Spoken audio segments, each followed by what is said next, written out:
আমরা এই নির্বাচনে তাকেই ভোট দিব যে আল্লাহর ওলিদেরকে সম্মান করে। একটা কথা কয়ে গেলাম, বুঝলে বুঝপাতা, না বুঝলে তেজপাতা। আমলের ব্যাপারে অবহেলা কইরো না। ঈমান লইয়া যদি নিজের জীবনের শেষ নিঃশ্বাসটা অতিক্রান্ত করতে পারেন, ঈমান লইয়া যদি জীবনের শেষ নিঃশ্বাসটা অতিক্রান্ত করতে পারেন, আপনার এই নেকিগুলি আপনার বিশাল মর্যাদা বাড়াইয়া দিবে। তবে ঈমানের মামলায় যদি ধরা খেয়ে যান, ঈমানের মামলায় যদি ধরা খেয়ে যান গো, আপনার আর কোনো আমল কাজে আসবে না, সব আমল বরবাদ হয়ে যাবে। নাউজুবিল্লাহ বলেন। এই জন্য ঈমানের বিষয়টা বেশি গুরুত্ব দিতে হবে। আল্লাহর নবীর সাথে যারা বেয়াদবি করবে, আল্লাহর শান ও আজমতে যারা বেয়াদবি করবে, যারা রোজা এবং পূজাকে এক কাতারে মিলাই দিবে, আল্লাহর দেওয়া বিধান যাকাতকে যারা চাঁদার সাথে তুলনা দিবে, এদের ঈমানের 12টা বাজবে। বেঈমান হয়ে মরলে আর আমল কাজে লাগবে না। এবার ওয়াজ পাইছেন? যার বিরুদ্ধে যায় কিচ্ছু করার নাই। আমি কোনো রাজনৈতিক আলোচনা করি না, কিন্তু ঈমানের আলোচনা করলে কোন বেঈমানের গায়ে যদি লাগে কিচ্ছু করার নাই। ঠিক কিনা বলে? দাদু আমার গলার আওয়াজটা একটু বেশি হইতেছে। আমার ফিতনার যুগে কথা বলতো খুব টেনশন, চিন্তা, জমানাটাই ফিতনা। সমস্যা নাই? দেখছেন পাওয়ার, দেখছেন নারায়ে তাকবীর। এইটাই ফুলাবানি সবজি সমস্যা আছে, এই তাকবীর দিছে না জোরে। নারায়ে তাকবীর, নারায়ে রিসালাত, আহলে সুন্নাত ওয়াল জামাত, উত্তরাদারা নুরানি হাফিজিয়া মাদ্রাসা। এইবার বোঝা গেছে পাওয়ার আছে। মনোযোগ দিয়ে শুনতে হবে ভাই। ফিতনার যুগ, এমন একটা যুগে আমরা বসবাস করতেছি। আপনি সারাদিন চায়ের দোকানে বসে থাকেন, কেউ আপনার বিরুদ্ধে ফতোয়া দিবে না, কিন্তু আপনি যদি একটু মুনাজাত করেন, তখন আপনার বিরুদ্ধে ফতোয়া দেওয়ার লোক খুঁজে পাওয়া যাবে। বুঝতে পারছেন না বিষয়টা? নামাজ পড়ে মুনাজাত করলে কবে এটা বেদাত, নামাজের পরে মুনাজাত নাই, আল্লাহর নবী নামাজের পরে মুনাজাত করছে না, বেদাত। আপনাদের এদিকে ঝামেলা না থাকলেও শহরাঞ্চলে কিছু কিছু আছে।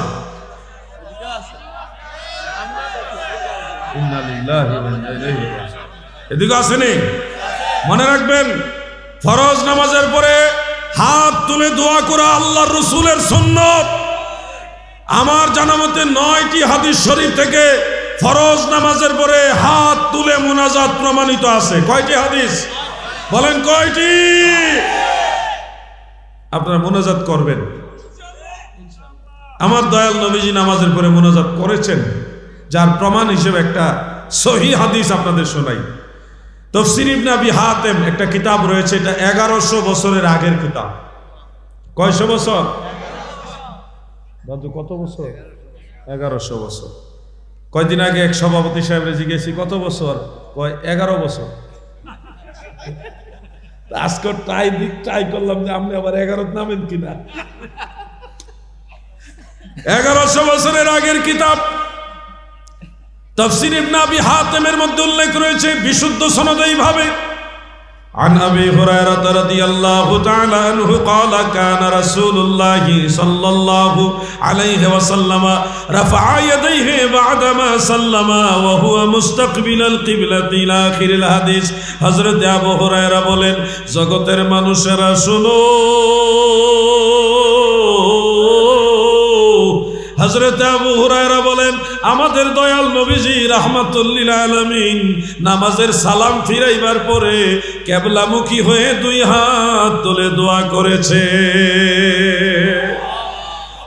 মতলবের নবীর প্রেমিকেরা, আপনাদের কাছে আমার প্রশ্ন, যেহেতু আল্লাহর নবী নামাজের সালাম ফিরানোর পরে হাত তুলে দোয়া করেছে, সেহেতু নামাজের পরে হাত তুলে দোয়া করা জায়েজ না নাজায়েজ? জবান খুলে বলেন, জায়েজ না নাজায়েজ? আপনার যদি কোন বেদাত নাজায়েজ, তাহলে দলিল লাগবে না, কিতাবুল আন্দাজ চলবে না। কিতাবুল আন্দাজ হলো অনুমানের দলিল, কিতাবুল আন্দাজ চলবে, কোরআন হাদিসের দলিল দিতে হবে। আমরা নামাজের পরে মুনাজাত করি, শুধু মুনাজাত করি না, সালামটা ফিরাইলে আমরা তওবা করি, ইস্তেগফার করি, আস্তাগফিরুল্লাহ আস্তাগফিরুল্লাহ আস্তাগফিরুল্লাহ পড়ি কিনা ভাই? এরপর আরেকটা দোয়া পড়ি, লা ইলাহা ইল্লাল্লাহু ওয়াহদাহু লা শারীকা লাহু লাহুল মুলকু ওয়া লাহুল হামদু ওয়া হুয়া আলা কুল্লি শাইইন কাদির। এটাও পড়ি, এটা পড়লেও গুনাহ খাতা মাফ হয়, আমল নামা পরিষ্কার করে দেয় আল্লাহ। সুবহানাল্লাহ। আমল করলে আমলের লাভ আছে। এরপরে দেন আল্লাহুম্মা আনতাস সালাম ওয়া মিনকাস সালাম, এই দোয়াটা করি মুনাজাতে। অন্যান্য দোয়া করি, মা বাবার জন্য দোয়া করি, রব্বির হামহুমা কামা রব্বায়ানি সগীরা, দোয়া করি না? আরবি না পারলে অন্তত বাংলাতে কই, আল্লাহ আমরারে মাফ করে দাও, আমরার মা বাপরে মাফ করে দাও, আমরার মা বাবার কবরের আযাব মাফ করে দাও, এলাকার মুর্দেখানের কবর আযাব মাফ করে দাও। দোয়া করেন না? আল্লাহ তাআলা সকল ভাষার স্রষ্টা হইলেন আল্লাহ। অতএব যেই ভাষায় আপনি দোয়া করেন সেই ভাষায় দোয়া কবুল হবে। এই যে দোয়াটা করছেন, কেন করছেন? নবীজি বলছেন, যেমন তিরমিজি এবং নাসাই শরীফে বিশুদ্ধ সনদ উল্লেখ, যে আইয়ু দুআই আসমাউ ক্বালা জাওফাল লাইলিল আখির ওয়া দুবুরাস সালাওয়াতিল মাকতুবা। আইয়ু দুআই আসমাউ, নবী গো কোন দোয়াটা তড়িৎ গতিতে কবুল হয়, কোন দোয়া তাড়াতাড়ি কবুল হয়? নবীজি বললেন, ফরজ নামাজের পরে দোয়া করলে তাড়াতাড়ি কবুল হয়। আচ্ছা আপনারা বলেন, যেহেতু নামাজের পরে দোয়া করলে তাড়াতাড়ি কবুল হয়, সেহেতু নামাজের পরে তো দোয়া না করা উচিত। মুরব্বী কহ, খেয়াল করছেন না মনে আপনি? আমি আবার প্রশ্ন করি, যেহেতু নামাজের পরে দোয়া করলে কবুল হয় গ্যারান্টি, সেহেতু নামাজের পরে দোয়া না করা উচিত না? কি করা উচিত? দোয়া করা উচিত। এখন যারা বেদাত বলতেছে তাদের দলিল নাই, তাদের দলিল হলো কিতাবুল আন্দাজ। জানাজার পরে দোয়া আপনাদের দিকে করেন তো নাকি? আমরা করি, আপনারা করবেন, ভেজাল করবেন না। এই লাশের খাটে যার জন্য আজকে দোয়া করছেন, ওই জায়গায় একদিন আপনিও শুইবেন। আজকে আরেকজনের জন্য আমরা দোয়া করছি, একদিন আপনি এই খাটে শোয়ার পরে আপনার জন্য দোয়া করব। দোয়া বন্ধ করেন না। মনে রাখবেন, জানাজার পরে দোয়া করা সুন্নত। জানাজার পরে দোয়া করা কি? মুস্তাহাব পর্যায়ের সুন্নত। কেউ না করলে গুনাহ হবে না, কিন্তু করলে সওয়াব হবে। দোয়া করলে কি হবে? সওয়াব হবে, ওই মরা মানুষটারও উপকার হবে। বলবেন, হুজুর জানাজার পরে দোয়া করা যে মুস্তাহাব পর্যায়ের সুন্নত, এটার দলিল কি? মতলবের নবীর প্রেমিকারা গো, দিলের কান লাগায় শুনবেন। দিনের নবী, রহমতের নবী, দয়ার নবী, আমাদের মায়ার নবী, রাহমাতুল লিল আলামিন হুজুরে পুরনূর সাল্লাল্লাহু আলাইহি ওয়াসাল্লাম জানাজার নামাজ পড়ে দোয়া করেছেন। এই জন্য আমরা দোয়া করতে চাই। প্রশ্ন হবে, হুজুর দয়াল নবীজি জানাজার পরে দোয়া করেছেন, এটা কোন হাদিসে আছে বা কোন কিতাবে আছে? দলিল তো অভাব নাই। এখনকার যুগে দলিল যতই দেন, যেই দল করে, হাজার দলিল দিলেও আপনার দলিলের গুরুত্ব দিবে না, তার দলের গুরুত্ব দিবে। কথা ঠিক আছে না ভাই? আমি যতই দলিল দেই, কিতাবও থাকুক, ওনার দলের হুজুররা যেটা কইছে ওইটাই লিয়া প্রয়োজনে মারামারি করব, দলিলের দিকে আসবে না। একটা হাদিস শরীফ বলি, যারা মানবে একটাই মানবে, যারা মানবে না তাদেরকে হাজার দলিল দিলেও মানবে না। কিতাবের নাম সহিহ মুসলিম। বলেন কিতাবের নাম কি? সহি মুসলিম না, সহিহ মুসলিম। বুখারী শরীফের পরের কিতাব এটা মুসলিম শরীফ।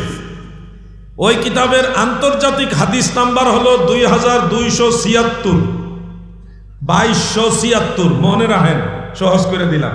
হাদিস নাম্বার কত? এটা আবার আপনার অ্যাপসে মিলাইলে পাইতেন না, আগে কইয়া দিই, ফেস লাগাইয়েন না। আবার অ্যাপসে বহু ধরনের জালিয়াতি আছে, বহু ঝামেলা, কত কিতাব কত হাদিস যে বাদ করে দেয় অ্যাপসে, এটা আপনারা কল্পনা করতে পারবেন না।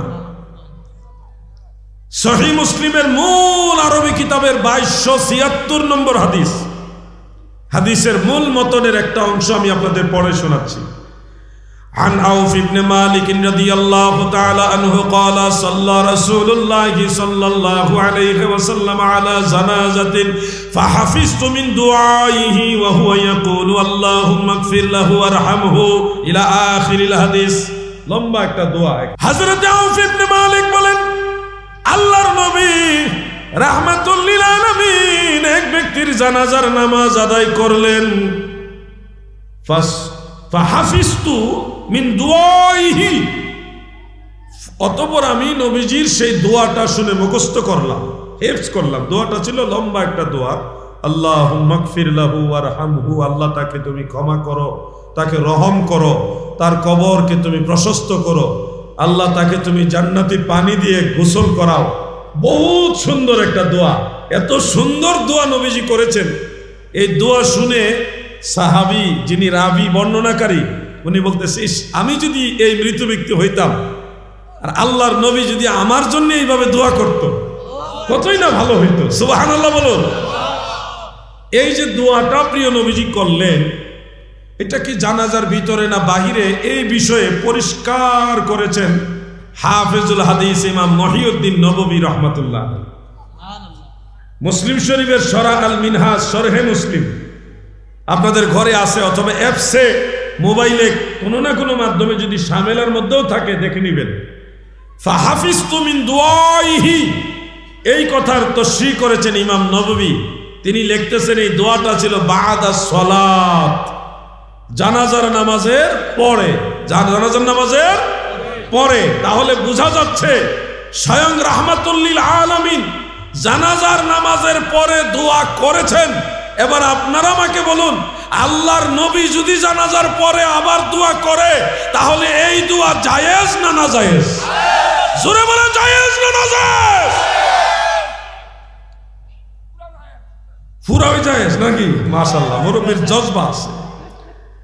আমরা বলি এটা মুস্তাহাব, সোয়াবের কাজ, দয়াল নবী করছেন। মা ফাআলান নাবিয়্যু সাল্লাল্লাহু আলাইহি ওয়াসাল্লাম মাররাতান ওয়া তারাকাহু মাররাতান ফাহুয়া মুস্তাহাব্বুন। যেই কাজ আল্লাহর নবী এক সময় করেছেন আরেক সময় করেন নাই, ওটাকে বলা হয় মুস্তাহাব। যেহেতু জানাজার পরে প্রিয় নবীজি দোয়া একবার হইলেও করছে, অন্যান্য সময় আরো করছে, আমার কথা হলো ন্যূনতম এটুকু তো জানতে পারলাম প্রিয় নবীজি জানাজার পরে দোয়া করছে, অতএব এটার নাজায়েজ হইতে পারে না। ভাই আমার, ঝগড়া আমার সাথে সারা রাত করতে পারবেন, কিন্তু আপনার ভিতরে যদি আল্লাহ এবং আল্লাহ রসুলের মহব্বত না ঢুকে, হাজার দলিল দিয়েও আপনাকে আমি বোঝাইতে পারবো না। শুধু এই কথাটা আবার মনে করে দেই, দোয়ার বিরোধিতা কইরো না গো ভাই। যেই লাশের খাটে আজকে মৃত ব্যক্তি শুয়েছে, এমন একদিন আসবে এই খাটের মধ্যে তুমিও শুয়ে যাইবা। আজকে ওই মানুষের জন্য আমরা দোয়া করি, এমন একদিন সময় আসবে মুসলমানেরা, মুমিনরা তোমার জন্যও দোয়া করবে। তুমি যদি দোয়া বিরোধী হও, তোমার জন্য দোয়া করবে না। যারা দোয়া বিরোধী হয় তাদের জন্য দোয়া হয় না, হয় নাকি ভাই? আপনারা বলুন, আপনাদের দোয়া দরকার আছে কিনা? সবাই বলেন, দোয়া দরকার আছে কিনা? তাহলে দোয়া করবেন। যদি কেউ মনে করে আমার দোয়া দরকার নেই, আপনি দোয়া করেন না, চলে যান, কিন্তু ঝগড়া করেন না। আমরা ঝগড়া চাই না। যাদের সম্ভব হয় আমল করেন, জায়েজ আছে। সম্ভব নাই, সময় নাই, ব্যস্ত, চলে যান, কিন্তু ঝগড়া করেন না, মুসলমানের মাঝে ফেসাদ সৃষ্টি করবেন না। আল্লাহ যেন আমাদের আমল করার তৌফিক দেন, বলেন আমিন। সবাই বলেন আমিন। ইসালে সওয়াব মৃত ব্যক্তির নামে, মৃত ব্যক্তির নামে ইসালে সওয়াব করা, দোয়া হোক, সাদকায়ে জারিয়া হোক, খাবার হোক, যে কোনো নেক কাজের মাধ্যমে মৃত ব্যক্তির পক্ষে ইসালে সওয়াব করা, এটা হানাফি, শাফিঈ, হাম্বলি, মালিকি চাইরো মাযহাবের ইমামদের সবার একমত, এটা জায়েজ আছে। যদি ইসালে সওয়াব কেউ না মানে সে মুসলমান কিনা সন্দেহ আছে। একেবারে এইভাবে বললাম আমি, কারণ এটা নিয়ে কোনো ইখতিলাফ বড় কোনো মুজতাহিদরা করেনি। হাফেজ ইবনে তাইমিয়া পর্যন্ত ইসালে সওয়াবের পক্ষে ফতোয়া দিছে। হাফেজ ইবনে তাইমিয়া ইসালে সওয়াবের পক্ষে। আপনি 2 রাকাত নামাজ পড়ছেন, আল্লাহ এই নামাজের সওয়াবটা আমার মা বাবার রুহে পৌঁছায় দেন। এরকম অনেক সময় হয় না, আপনি আল্লাহ তৌফিক দিছে উমরা করতে গেছেন, আগে নিজের ওয়াজিবটা আদায় করছেন, কইরা যেহেতু গেছেন আরো 2-3টা উমরা করবেন, হঠাৎ মনের ভিতরে জাগ্রত হইল আমার মা তো নাই, মান লাইগা একটা উমরা করি। এমন করে না সন্তানেরা? তখন একটা উমরা আদায় করছে ওই নিয়তে যে আল্লাহ আমার এই উমরাটা আমার মার জন্য আমি আদায় করলাম, তো ওই উমরার সবটা মায়ের আমল নামায় যোগ হয়ে যায়। ধরেন আপনি এই মাদ্রাসাতে আজকে টাকা দিলেন, একজন লোক নিয়ত করছে আল্লাহ গো আমার বাপ নাই, আমার বাবার নামে, আমার বাবার রুহের শান্তির জন্য মাদ্রাসায় আমি 10,000 টাকা দিলাম। এই যে টাকাটা দিছেন আপনি, সওয়াবও পাইবেন আপনি, কিন্তু ওই যে বাবার জন্য নিয়ত করছেন, যেই সওয়াব আপনি পাইবেন ওই সমান সওয়াব আপনার বাবার আমল নামায় যোগ হয়ে যাবে। ইসালে সওয়াব এটাকে বলে। বুখারী, মুসলিম, তিরমিজি, ইবনে মাজাহ, নাসাই, মিশকাত অসংখ্য হাদিস গ্রন্থে ইসালে সওয়াবের কথা উল্লেখ রয়েছে। আমি আপনাদেরকে একটা আমলের কথা বলে দেই। ফজরের নামাজ জামাতে আদায় করবেন, মসজিদে আদায় করে মনোযোগ দিয়ে কথাটা শুনবেন। ফজরের নামাজ মসজিদে জামাতের সাথে আদায় করে মসজিদ থেকে বের হবেন না। এমনিতে আমাদের দেশে জামাত শেষ হইলে আর বেশিক্ষণ লাগে না সূর্যোদয়ে, সর্বোচ্চ আধা ঘন্টার ভিতরে সূর্যোদয় হয়ে যায়। এই আধা ঘন্টার সময় মসজিদে বসে আপনি জিকির, আজকার, তাসবিহ, তাহলিল করবেন।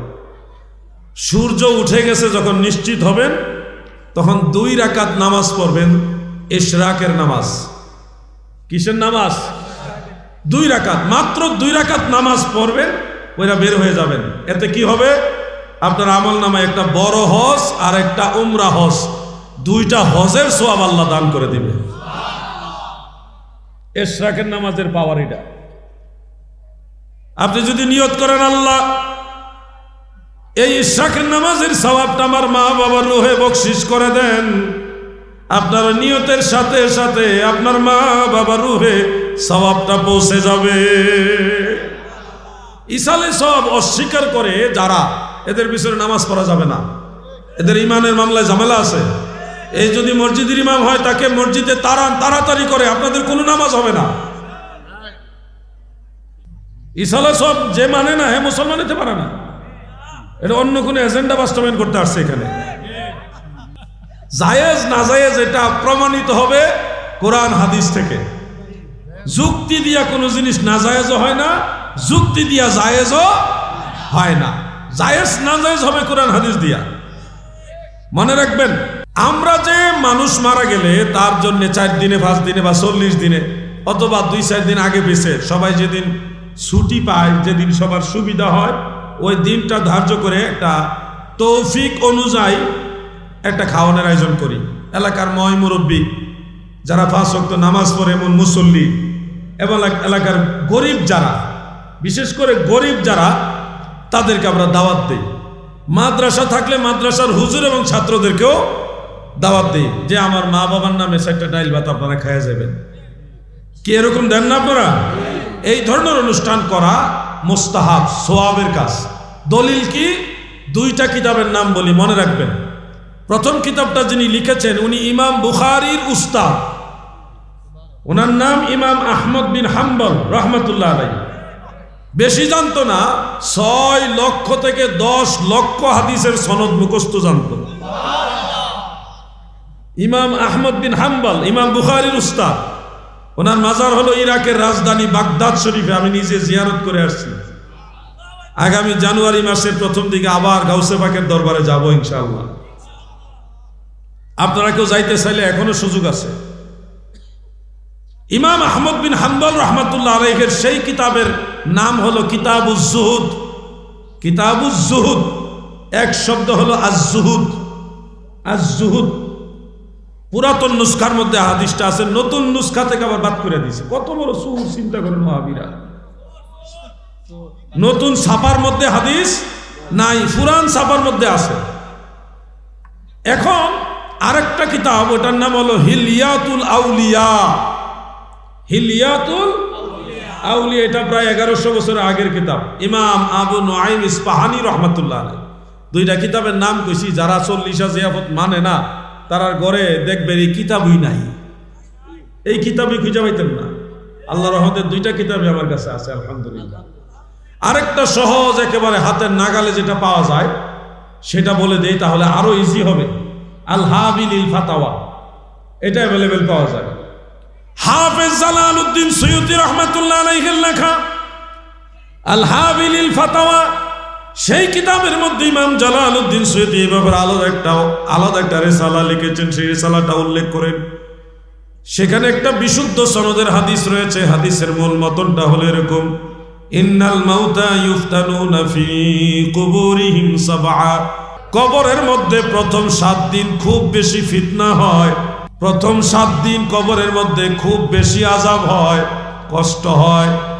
ফাকানু ইস্তাহিব্বুনা আইয়ুতআমা আনহুম তিলকাল আইয়াম। আমার দয়াল নবীর সাহাবীরা এই 7 দিনে মৃত ব্যক্তির পক্ষ থেকে মানুষদেরকে খাবার খাওয়াইতো।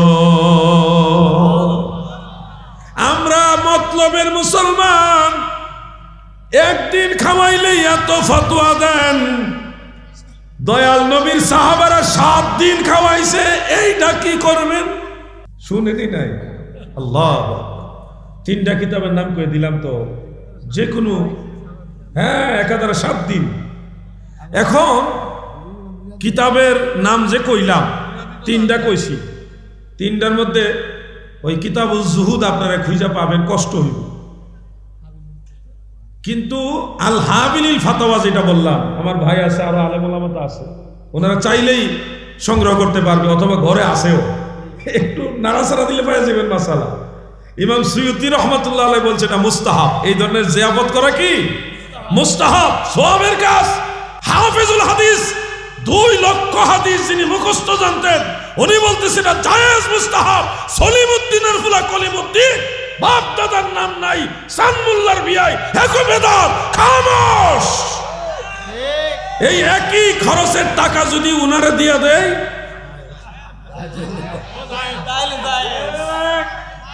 তখন আর দলিল লাগবে না, এমনি জায়েজ। কোথায় যাচ্ছে আমাদের নৈতিকতা? হ্যাঁ, ওই যে উনারে মানে তো উনার মাদ্রাসা, তখন এটা বিনা দলিলে জায়েজ। আর আপনাদেরকে খাওয়াইলে বেদাত। আপনারা কি আলগা মুসলমান, আর হুজুররা মাদ্রাসা ছাত্ররা কি আলাদা মুসলমান? খাওয়ানো যদি হুজুরদের মাদ্রাসার ছাত্রদের জায়েজ হয়, তাহলে আপনারটা না জায়েজ কেন? আপনারটা না জায়েজ হলে মাদ্রাসার ছাত্রদেরটা জায়েজ হবে কেমনে? জায়েজ হলে দুটোই জায়েজ, না জায়েজ হলে দুটোই না জায়েজ। আমার একটা পরামর্শ আপনাদের প্রতি, মা বাবার জন্য যদি এরকম আয়োজন করেন, মাদ্রাসার হুজুর এবং ছাত্রদেরকেও খাওয়াইবেন। কি খাওয়াইবেন না? তাইলে আর ফিতনা হবে না। আর হুজুরদের একটা হুজুরে দাওয়াত দেন না, ছাত্ররা গরিব ছাত্র তো আছে, সবাই তার বড় লোকের সন্তান না, তাদেরকে একবেলা ভাত খাওয়াইলে কি হয়? খাওয়াইবেন। এদের খাওয়াইলে আরো বেশি কাজে লাগবে। এলাকার গরিব মানুষদেরকে খাওয়াবেন, মাদ্রাসার ছাত্রদেরকে হুজুরদেরকেও খাওয়াবেন, দেখবেন ঝামেলা হবে না। আর খালি মানুষের খাওয়াইলেন, হুজুরের খবরও লইলেন না, তখনই ভেজালটা হুজুরে লাগাইব। কথা বুঝছেন নি? ঝামেলাটাও হেতে খাওয়াইলেনি, ঝামেলা শেষ। আল্লাহ আমাদের বুঝার তৌফিক দেন, আমিন। রাগ করলেন নি কেউ? আবার রাগ করেন না। আরো অনেক দলিল আছে এই ব্যাপারে, আমার লেখা কিতাবই আছে। 40 জিয়াবতের উপরে আলাদা আমি একটা কিতাব লিখছি, কারণ আমি দুনিয়াতে কয়দিন বেঁচে থাকবো জানি না। প্রত্যেকটা সাবজেক্টে কিতাব লিখে গেছি, যেন দুনিয়াতে না থাকলেও আপনাদের হাতে দলিলগুলি থাকে। আমি যদি আপনাদের বলি যে মানুষ, একজন সাহাবী মারা গেছে, তার জানাজার নামাজ, দাফন কাফন সব নবীজি নিজে করছে। করার পরে মৃত ব্যক্তির পরিবারের লোক আল্লাহর নবীকে দাওয়াত দিয়ে নিয়ে ওই মৃত ব্যক্তির বাড়িতে আবার খাওয়াইছে। এটাও সহিহ হাদিসে আছে। কিন্তু আবার আরো ওয়াজ বাড়বো না, আরো এমন অনেক ওয়াজ আছে, অনেক দলিল আছে। কিন্তু আমার কথা হলো, সাহাবাই কেরাম খাওয়াইছে, নবীর সাহাবারা যেদিকে আমরাও সেদিকে, এর দূরই থাক। এরপরে ধরেন কোথাও যদি কোনো মোকাবেলা লাগে, তাহলে দলিল দিয়ে তারা বুয়াই দেব। আল্লাহ আমাদের ঝগড়া বিবাদ থেকে, বিতর্ক থেকে দূরে থাকার তৌফিক দেন, বলে না আমি। তৌফিক না থাকলে বড় আয়োজন করেন না। বাপ মা লালন পালন করে গেছে, কষ্ট করে লেখাপড়া করাইছে, 10 জন মানুষ খাওয়াইতে পারবেন, 10 জন গরিব মানুষের দাওয়াত দিয়ে খাওয়াই দিয়ে। গরু জবাই করেই খাওয়াই তুই, এমন কোনো কথা নাই। কথা বলছেন নি আপনারা? আপনার তৌফিক হলে গরু খাওয়ান, মহিষ খাওয়ান, তৌফিক থাকলে খাওয়ান। কিন্তু তৌফিক নাই, এখন লোক দেখা, সমাজের শরমে আপনারা এখন কালেকশন করে ঋণ কইরা এরকম আয়োজন করার দরকার নাই। যদ্দূর তৌফিক আছে ওদ্দূর করবেন। কথাটা বুঝছেন না আপনারা? এরপরে নামাজ পড়ে দোয়া করবেন, মিলাদ পড়ে দোয়া করবেন, কোরআন পড়ে দোয়া করবেন, ওগুলিও করবেন। আল্লাহ তাআলা আমাদের সবাইকে বেশি বেশি আমল করার তৌফিক দেন, বলেন আমিন। আমি এগুলি থেকে দূরে থাকি, কারণ হলো এই বিষয়টা আমি বললে আরেকটা মহলের গায়ে লাগবে। তারা ক্ষমতায় যাওয়ার জন্য বহু রকম কথা বলতেছে। এই কথা আবার আপনারা শুনতেছেন। আপনারা যে বুঝেন না তা না, সবাই কিন্তু বুঝেন জান্নাতে দেওয়ার মালিক আল্লাহ। আমি যদি কি আপনার বেহেশতের টিকিট দিলাম, তাইলে বুঝতে হবে আমার এখানে কোনো ধান্দা আছে। কথা বলছেন না আপনারা? বেহেশতের টিকিট দেওয়ার ক্ষমতা আমাদের কারো। আমরা জান্নাতের পথ দেখাইতে পারবো, এটা আমাদের এবিলিটি আছে। কোরআন হাদিস পইরা আল্লাহর নবী রাসূল আকরাম সাল্লাল্লাহু আলাইহি সাল্লামের মাধ্যমে আমরা জানতে পারছি কোন পথে চললে আপনারা জান্নাতে যাইতে পারবেন, পথ দেখাইতে পারবো। কিন্তু বেহেশতের বা জান্নাতের টিকিট দিতে পারবো না, ওই ক্ষমতা আমাদের হাতে নাই, কারোই নাই। এই দুনিয়াতে কোনো আলেমের হাতে ক্ষমতা নাই। এখন ভাই আমার জমানাটা হইলো খারাপ জমানা। যদি আল্লাহ না করুক কোনো একটা দলের পক্ষে আপনি কইছেন যে অমুক মার্কায় ভোট দিবেন, এই মার্কার বিরুদ্ধে আরো যত মার্কা আছে সব লেগে যাবে আপনার বিরুদ্ধে। এটা আলগা একটা ভেজাল হইল না? আমরা এই নির্বাচনে তাকেই ভোট দিব যে আল্লাহর ওলিদেরকে সম্মান করে। একটা কথা কয়ে গেলাম, বুঝলে বুঝপাতা, না বুঝলে তেজপাতা। আমার এই ভাই বলছে অনেকে মিলাদের বিরুদ্ধে ওয়াজ করে, পিছনে আমার এই ভাই বলছে অনেকে মিলাদের বিরুদ্ধে ওয়াজ করে, কিন্তু দাওয়াত দিলে মিলাদ পরে আবার খায়ও হাদিয়াও নেয়। এইটা কি করণ? এখন আপনারা বলেন এটা কি করণ যায়? যেই লোকে মুখের এক কথার কাজে আরেকটা, এটা কি মুমিন না কমিন? আমি আর মুনাফিক বললাম না, কমিন কইলাম, আর কি একটু মুনাফিক একটু সম্মান দিয়ে কইলাম। কথা বুঝছেন? সম্মান দিয়ে বললাম। মিলাদ এটা লম্বা ওয়াজ। হঠাৎ করে 2 মিনিট আর 4 মিনিটে মিলাদ নিয়ে আমি কিছুই বলতে পারবো না। শুধু এটুকু বলবো, বাড়াবাড়ি করেন না। আপনার ভালো লাগে না কিংবা আপনার সময় নেই, আপনি মিলাদ পড়েন না, দূর থাকেন, আপনার মতো আপনি থাকেন। কিন্তু যারা মিলাদ পড়ে, রসুল পাকের মহব্বতে এই আমলটা করে, তাদের বাধা হয়ে দাঁড়ায়েন না, তাইলে সমাজে ফিতনা সৃষ্টি হবে যদি বাধা দেন। মিলাদ কিয়াম এটা আমরা কেউ বানাই নাই। মনে রাখবেন, আমি পাবনা এক মাহফিলে জিজ্ঞাসা করেছিলাম যে সাহাবীরা কি দাঁড়ায়া নবীকে সালাম দিয়েছে? শ্রোতারা কয় না, শ্রোতারা কি কয় না। তখন আমি বুঝলাম এখানে না আর ওয়াজ হইছে বেশি। আমি তখন কইলাম হ্যাঁ, সাহাবায়ে কেরাম নবীজিকে দাঁড়িয়ে সালাম দিয়েছে। পুরা ময়দানটা স্তব্ধ হয়ে গেছে। পাবনায় রাজশাহী বিভাগ তো আলেম ওলামা বেশ অনেক ছিল, স্তব্ধ হয়ে গেছে। বলে কি, উনি কি বলে? সারা জীবন শুনলাম সাহাবারা কিয়াম করে নাই, উনি বলতেছে সাহাবারা কিয়াম করছে, সবাই স্তব্ধ হয়ে গেছে। এরপর আমি একটা করে হাদিস শরীফ বলা শুরু করলাম। একটা হাদিস আপনাদের না বললে কইবেন যে কি কইছে হে, এটা আমরা শুনছি না, আমরা রে কোন তাফসীরে তাবারী শরীফ, পবিত্র কুরআনের তাফসীর, নির্ভরযোগ্য তাফসীর হলো দুই প্রকার। একটা হলো তাফসীর বিল মাসুর, এই তাফসীর বিল রিওয়ায়াত, আরেকটা হলো তাফসীর বিদ দিরায়া। এই দুই প্রকার তাফসীর নির্ভরযোগ্য, গ্রহণযোগ্য তাফসীর। তাফসীরে জালালাইন, তাফসীরে বাইজাবি, তাফসীরে কাশশাফ, এগুলি হলো তাফসীর বিদ দিরায়া। তাফসীরে নাসাফি, তাফসীরে খাজান, তাফসীরে কবির, এগুলি তাফসীর বিদ দিরায়া। আর তাফসীর বিল মাসুর, এই তাফসীর বিল রিওয়ায়াত হলো তাফসীরে তাবারী, তাফসীর ইবনে আবি হাতিম, তাফসীর ইবনে কাসীর, তাফসীরে দুররে মানসুর, এগুলি হলো তাফসীর বিল রিওয়ায়াত। এগুলির মর্যাদা বড়। তাফসীর বিল রিওয়ায়াতের 1 নম্বর কিতাব হিসেবে যেটাকে গণ্য করা হয়, ওটার নাম তাফসীরে তাবারী।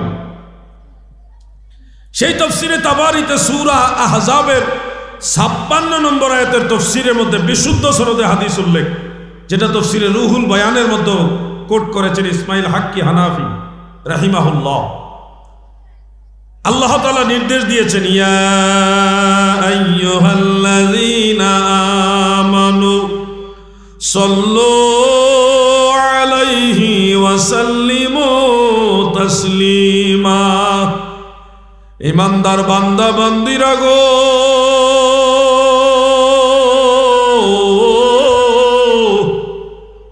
তোমরা আমার নবীর উপরে দুরূদ পড়ো এবং সালাম দেওয়ার মতো সালাম দাও। আল্লাহর যখন এই আদেশ নাজিল হলো, হযরতে কাব ইবনে উজরা রাদিয়াল্লাহু আনহু নবীজির আদরের সাহাবী, তিনি বর্ণনা করেন ফাকুমতু ইলাইহি, রুহুল বয়ানে আছে ফাকুমনা ইলাইহি, আমরা সব সাহাবারা নবীজির প্রতি দাঁড়ায় গেলাম, কিয়াম করলাম।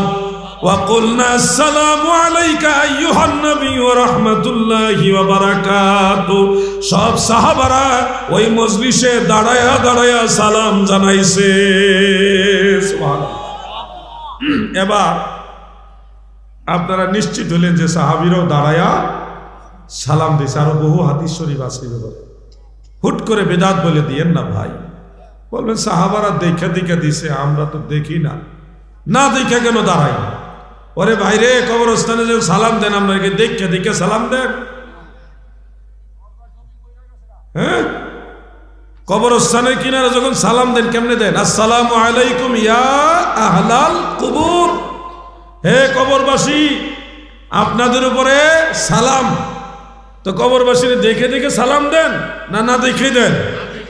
কেউ কোনোদিন মাসালা দিছে যে না দেখে সালাম দেন কেন দাঁড়াইয়া? সাধারণ মুসলমান মনে রাখবেন, আমরা যখন মারা যাই, যাব, মৃত্যুর পর আমাদের রুহু কবরে থাকে না। বিশেষ আল্লাহর খাস কিছু বান্দা ব্যতীত আর কারো রুহু কবরে থাকে না।